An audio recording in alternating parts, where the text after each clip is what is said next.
एक पहाड़ और गुलहरी।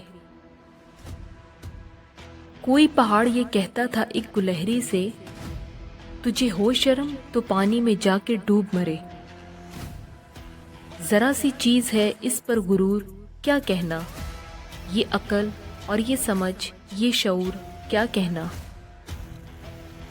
खुदा की शान है ना चीज चीज बन बैठे, जो बेशऊर हो यूं बातमीज बन बैठे।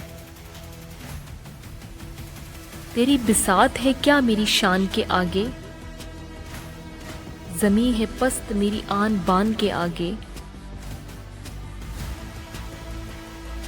जो बात मुझ में है तुझको वो है नसीब कहाँ, भला पहाड़ कहाँ जानवरे गरीब कहाँ। कहा ये सुन के गुलहरी ने, मुंह संभाल जरा, ये कच्ची बातें हैं दिल से इन्हें निकाल जरा। जो मैं बड़ी नहीं तेरी तरह तो क्या परवाह, नहीं है तू भी तो आखिर मेरी तरह छोटा। हर एक चीज से पैदा खुदा की कुदरत है, कोई बड़ा कोई छोटा ये उसकी हिकमत है।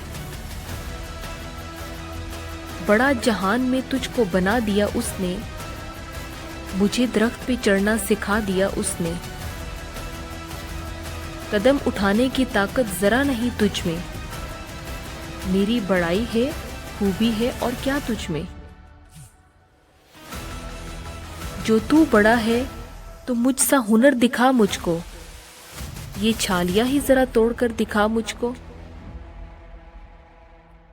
नहीं है चीज निकम्मी कोई जमाने में, कोई बुरा नहीं कुदरत के कारखाने में।